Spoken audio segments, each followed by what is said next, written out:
Beggar girl sacrifices herself to save Millionaire, but something incredible happens afterwards. Comment giving a rating from 0 to 10 for my story. Your opinion is very important, and subscribe to my channel to support my work. I'm counting on your help.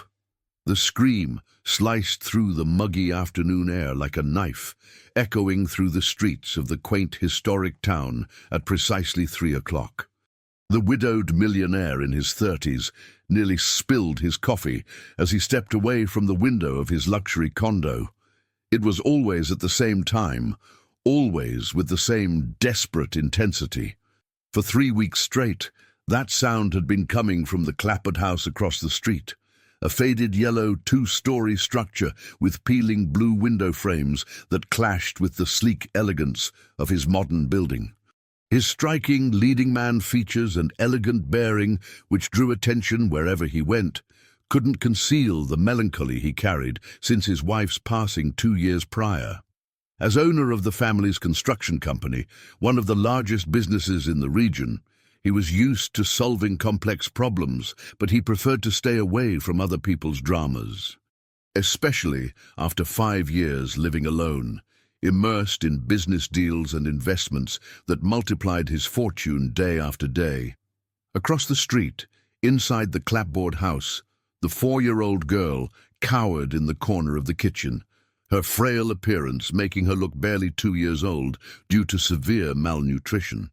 The 38-year-old woman tightly held a metal spoon that she had heated on the gas stove, her eyes bloodshot from alcohol, fixed on the child trembling before her. "You're a curse on this house," hissed the aunt, her voice slurred from the booze she'd been consuming since noon. "Because of you, my sister is gone. Because of you, I lost everything." The spoon came down hard on the girl's small arm, leaving a red mark that would join the other scars that dotted her thin limbs. The child bit her lip to keep from screaming louder. She had learned that screaming only enraged her aunt further, who had worked at City Hall until she was fired for constant absenteeism caused by her addiction. The girl closed her eyes and tried to remember the soft voice of her mother singing that lullaby before bed. It was all that was left of her now, fragments of memories and a melody that insisted on echoing in her mind during the most painful moments. "Stop whimpering," grunted the aunt, putting the spoon back in the drawer, as if it were the most natural gesture in the world. "Go to your room, and I don't want to see you until tomorrow. And if you smear those dirty charcoals on the walls again, you'll see what real punishment is." The child ran to the small room in the back of the house, a stuffy space with an old bed and a crucifix on the wall. There, she curled up in the thin sheet and began to hum her mother's song quietly, the only thing that still comforted her. She didn't know that across the street, someone had finally paid attention to that melody. The businessman stopped reviewing contracts when he heard the faint but distinct sound. He knew that song. His wife used to sing it when she cooked, a folk song about free birds. But where was it coming from? He approached the window again, his eyes scanning the facade of the clapboard house. One of the back windows was ajar, and from there came that childlike voice, trembling but persistent. For the first time in 3 weeks, he felt something other than simple annoyance. There was something in that voice that struck a sensitive chord in his chest, something that reminded him of responsibilities long buried under layers of work and isolation. His considerable wealth, accumulated through inheritances and smart investments in stocks and real estate, couldn't fill the void he felt since his wife's passing. Next door to the clapboard house, the 61-year-old retired schoolteacher was watering her begonias when she heard the girls singing. Unlike the millionaire, she could no longer ignore the signs. During her 40 years of teaching, she had developed a sixth sense for children in distress. And that voice carried a pain that made her heart clench. The lady observed the windows of the house, a family she had known for decades. The aunt had always been problematic, but since she took custody of her orphaned niece, something had changed in the air of that house. The girl never played in the yard, never ran through the streets like the other children in the historic town. The sun began to set over the mountains when the child finally fell asleep, exhausted by pain and fear. Her little fingers gripped the sheet, and in her dreams she flew like the birds she secretly drew on the kitchen walls with pieces of charcoal found in the yard. Across the street, the millionaire closed the curtains and tried to return to work, but he couldn't concentrate. Something had changed that afternoon, something he didn't yet fully understand. For the first time in years, he felt that maybe it was time to pay attention to what was happening beyond his own windows. His real estate holdings and financial investments seemed insignificant compared to that voice echoing in his mind, carrying an emotional weight that money couldn't explain. The next morning brought with it the aroma of fresh bread from the local bakeries and the typical hustle and bustle of the town, waking up to another day. The retired schoolteacher put on her best floral dress and combed her grey hair with extra care. There was something in that child's voice that wouldn't leave her alone, an echo of hopelessness that she recognized from her years as an educator. At 9 o'clock sharp, she knocked on the door of the clapboard house. The sound echoed through the silent interior until shuffling footsteps approached. The aunt opened the door with a puffy face and bloodshot eyes, clearly suffering the effects of the previous night's drinking. "Good morning," said the teacher with her most gentle smile.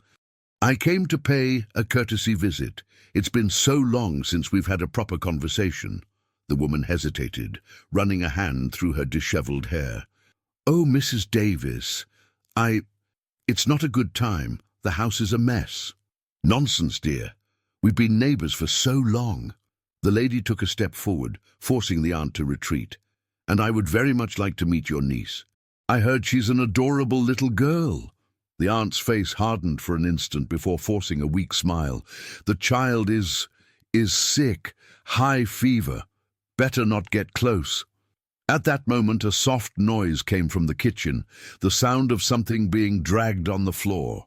The teacher perked up her ears, immediately recognizing the sound of a child trying to move silently. "Maybe I can help," insisted the educator.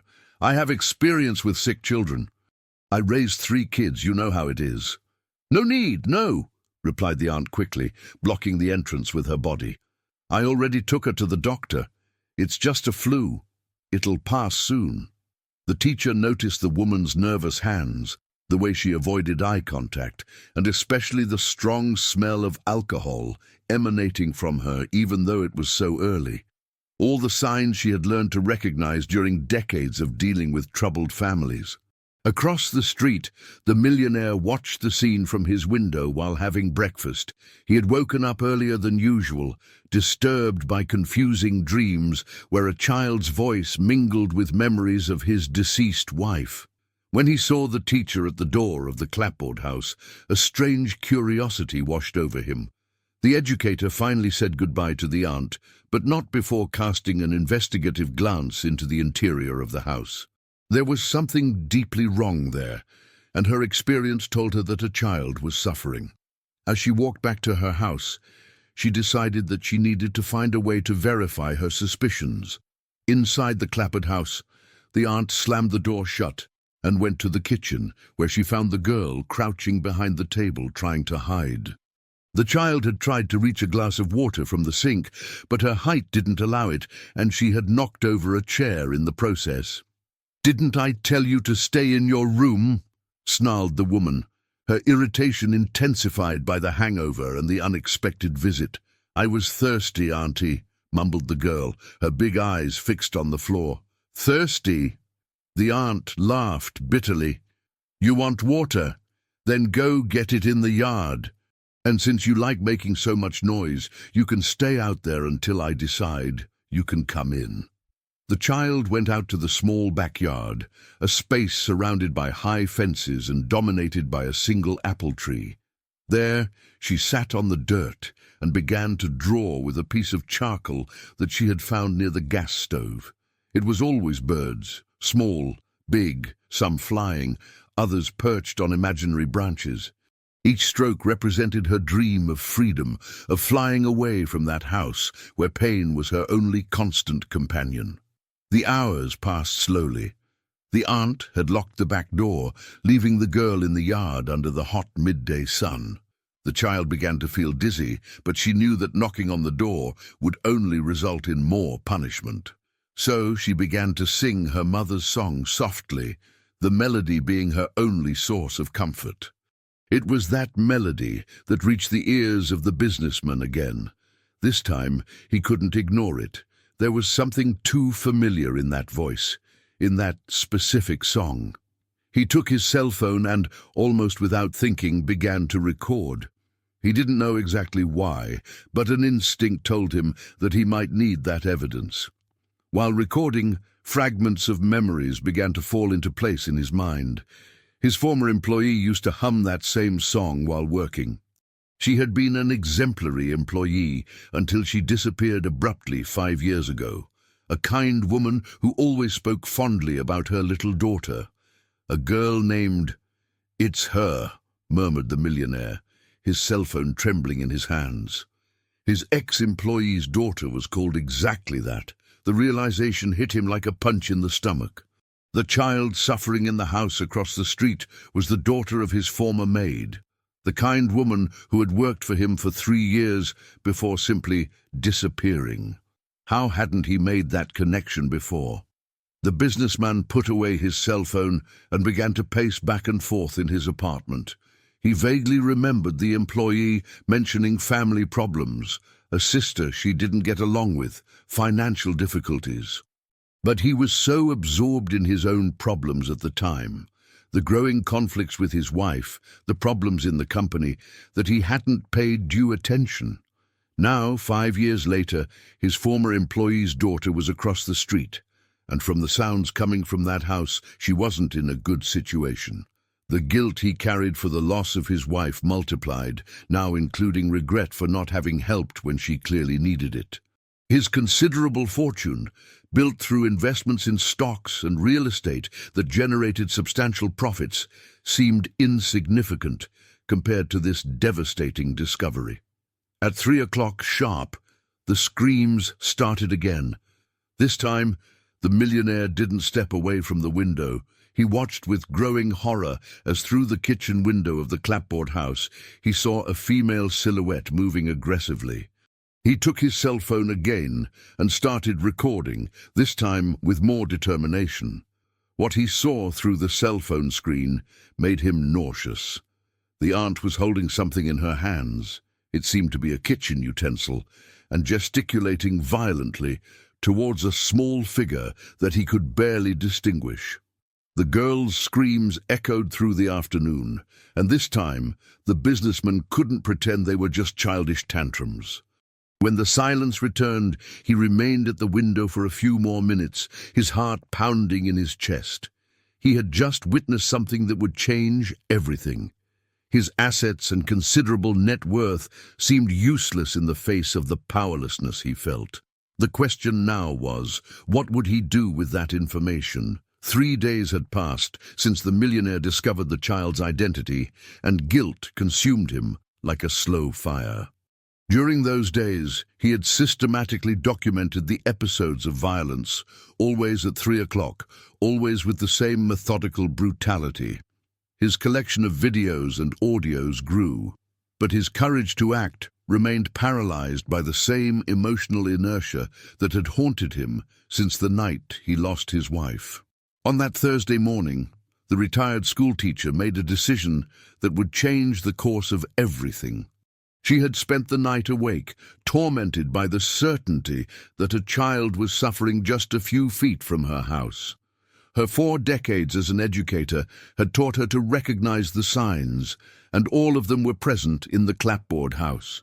She decided to approach the situation differently. Instead of attempting another direct visit to the aunt, she opted for a more subtle strategy.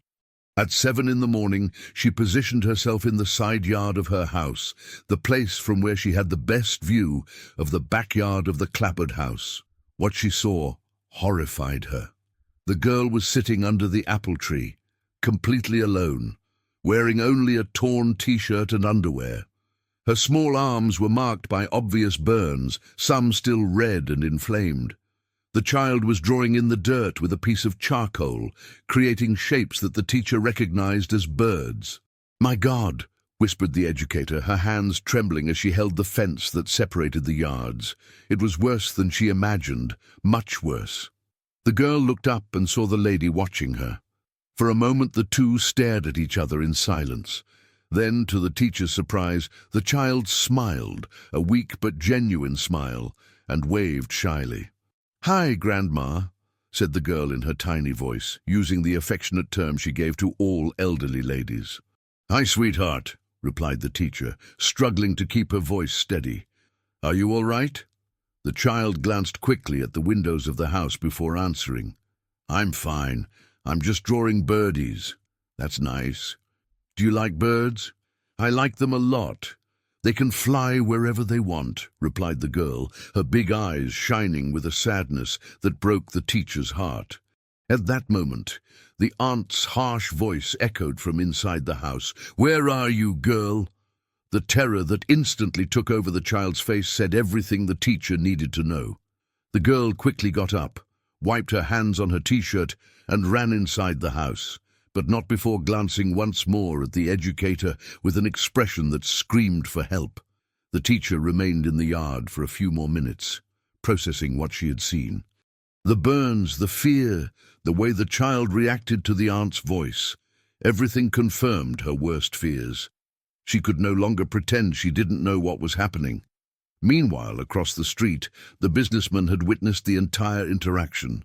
Through his window, he could partially see the backyard, and the sight of the marks on the girl's arms made him feel sick. For the first time in 5 years, he felt genuine fury burning in his chest. His former employee had trusted him somehow. Even if indirectly, even if he didn't know it at the time, she had left her daughter in the care of a family that lived in the same town where he lived. And now that child was being tortured, while he watched from his comfortable window, paralyzed by his own cowardice. At 11 in the morning, the teacher made a courageous decision. She put on her best Sunday dress, took a tray of homemade cookies she had prepared as a pretext, and headed again to the clapboard house. This time, she wouldn't take no for an answer. The aunt answered the door reluctantly, clearly annoyed by the neighbor's insistence. "Mrs. Davis, I already told you it's not a good time." "Dear, I brought some cookies I made yesterday," interrupted the educator firmly. "And I insist on getting to know the little one better. As long-time neighbors, it's our duty to support each other." Before the aunt could protest, the teacher had already entered the house, using all the authority that decades of classroom experience had given her. The interior of the clapboard house was dark and smelled of mildew mixed with alcohol. Old and poorly maintained furniture occupied the living room, and there was a heavy atmosphere that made the air seem difficult to breathe. "The girl is sleeping," lied the aunt, blocking the way to the back of the house. "That's a shame. Maybe another time then," said the teacher, but her experienced eyes had already catalogued several disturbing details. Dark stains on the kitchen floor that seemed to have been poorly cleaned, a metal spoon left on the stove, and mainly small charcoal drawings on the walls that had clearly been made by a child. At that moment, a low sound came from the direction of the kitchen, a muffled sob, almost imperceptible. The teacher and the aunt froze. The silence that followed was tense and revealing. "Must be the neighbor's cat," said the aunt quickly, but her voice trembled slightly. The educator smiled and nodded, but had decided she had already seen enough. "Well, I'll let you rest then. But remember that I'm always here next door if you need anything. Anything at all." The teacher's tone made it clear that it wasn't just a casual offer of help. It was a subtle but direct warning. After the educator left, the aunt slammed the door shut and went to the kitchen, where she found the girl huddled behind the gas stove, trying to hide. The child had cried upon hearing the teacher's gentle voice, remembering the kindness she had once known. "You were making noise," accused the aunt, her eyes already shining with familiar fury. "No, Auntie, I didn't make noise," protested the girl, but her small voice sounded weak even to her. The woman grabbed the metal spoon that was on the stove and placed it directly in the flame. The child recognized the ritual and began to tremble. She knew what was coming next. "You want to draw attention, don't you?" hissed the aunt while the spoon heated up. "You want the neighbors to come here asking questions? You think I don't know how to take care of you?" Across the street, the millionaire had positioned his cell phone at the window and was recording again. This time, he managed to capture not only the sounds, but also partial images through the kitchen window. What he saw made him make a decision that would change everything. He could no longer be just a silent observer. His former employee had been a good person, a dedicated maid who always spoke of her daughter with love. That child was his responsibility now, whether he wanted it or not. All his investments in the stock market, his profits in bitcoins and financial applications, meant nothing if he couldn't protect an innocent child. While the girl suffered another episode of systematic torture, the businessman made a call he hadn't made in months. He called his personal lawyer and old college buddy. "Bob, I need your help with a delicate situation," he said, watching through the window as the child's screams echoed through the afternoon. "It's about a child, and I think it may be a matter of life or death." That night, after the aunt fell asleep drunk on the living room couch, the girl managed to slip silently into the yard. Her new burns stung, but the physical pain was less than the pain in her heart. She sat under the apple tree and looked at the stars, humming her mother's song quietly. What she didn't know was that for the first time in months, someone was truly paying attention to her suffering, and that, in the coming days, her life would change in ways she couldn't even imagine. Across the street, the millionaire remained awake, planning how to use all his wealth and influence to save the daughter of the woman who had once worked faithfully for him. The lawyer arrived at the millionaire's apartment on Friday morning with a grave expression on his face. The two men had been colleagues at university almost 3 decades ago, and Bob knew well the emotional isolation that his friend had built after the loss of his wife. Therefore, the urgent phone call the night before had surprised him so much. "I need you to tell me exactly what's going on," said Bob, sitting in the spacious living room of the apartment. "You talked about a child in danger, but I need details." The businessman poured coffee and positioned himself near the window, the place that had become his obsession in recent days. "The girl who lives in the house across the street is the daughter of a former employee of mine. She's being mistreated by the aunt who takes care of her." "Mistreated how?" asked Bob, taking a notepad from his briefcase. "Burns, daily screams, neglect." The millionaire paused, struggling with the words. "I have recordings, Bob, evidence of what's happening." Bob was silent for a moment, processing the information. "This is very serious. If you have evidence of child abuse, you need to contact the authorities immediately." "I know," replied the businessman, running his hands over his face. "But there's something else. She worked for me for 3 years, left abruptly in 2019, a few months before my wife's accident. I never understood why, but now you feel responsible," completed Bob, understanding the emotional complexity of the situation. The millionaire nodded. "If I had paid more attention at the time, maybe I could have helped. Maybe she wouldn't have had to leave her daughter with that woman." At that moment, the familiar sound of screams echoed from the house across the street, even though it was only 9 in the morning. Both men turned to the window, and Bob could see the expression of anguish on his friend's face. "This happens every day?" he asked, horrified. "At 3 in the afternoon, religiously, but sometimes also at other times," replied the businessman, picking up his cell phone. "Want to see the recordings?" Bob watched the videos in growing silence, his face paling with each scene. As a lawyer specializing in family law, he had seen many cases of child abuse, but something in the systematization of that violence disturbed him deeply. "We can't wait any longer. I need you to give me all these recordings today. I'm going to contact Child Protective Services and the district attorney's office. That child needs to be removed from that house immediately." While the two men planned the intervention, across the street, the girl lived another day of terror. The aunt had woken up with a particularly severe hangover and discovered that there was no more alcohol in the house. Her irritation multiplied when she found new drawings of birds that the child had made on the kitchen wall during the early morning hours. "How many times do I need to tell you not to dirty the walls?" shouted the woman, grabbing the girl's arm hard enough to leave marks. "You're a plague, a curse on this house." The child tried to explain herself, to say that she had dreamed of her mother and that the drawings made her feel less alone, but the words were lost in sobs. At 4 years old, she still didn't fully understand why her aunt hated her so much, why each day brought new pain. "You're going to be locked in the room until I decide what to do with you," continued the aunt, pushing the girl down the hallway. "And if I hear even a single noise, you'll know a punishment you've never experienced before." The room where the child was locked was small and stuffy, with only a high window that she couldn't reach. There she huddled in the corner and began to sing her mother's song quietly, the melody being her only source of comfort in a world that seemed to have forgotten that she existed. It was that song that the retired teacher heard when she passed by the house on her way to the grocery store.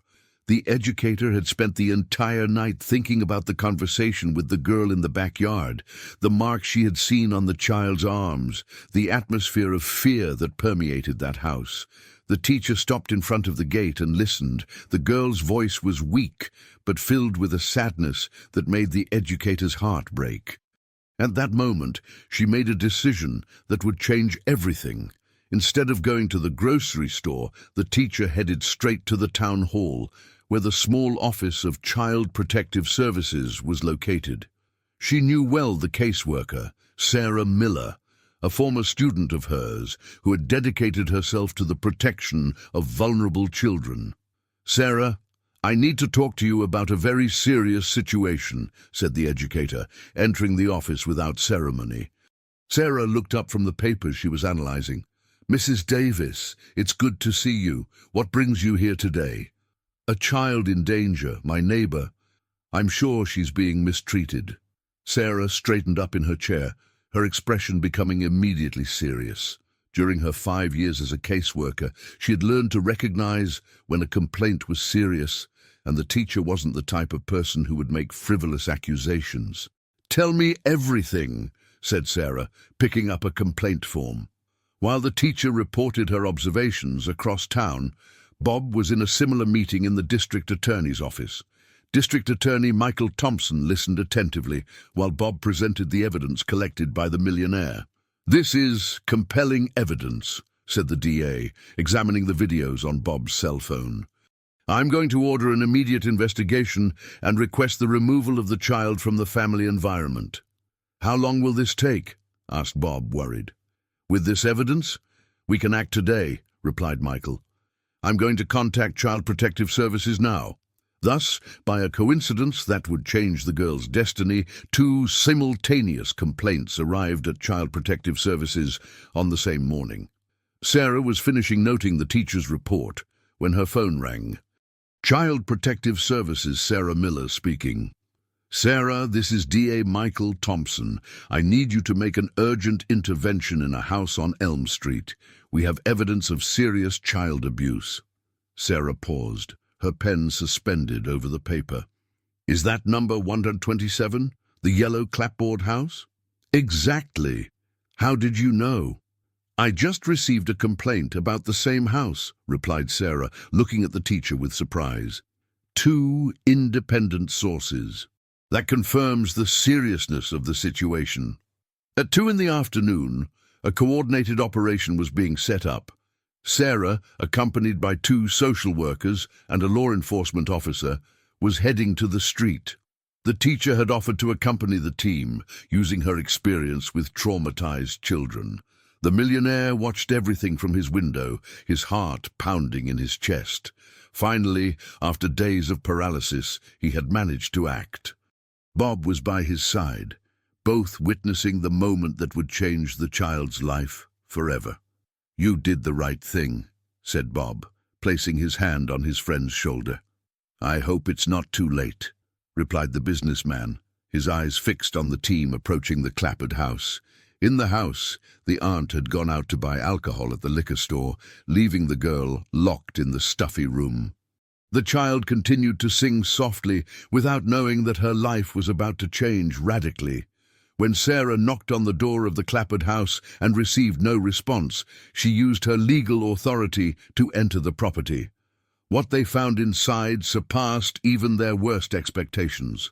A dirty and poorly maintained house, a strong smell of alcohol, and obvious signs of neglect in every room.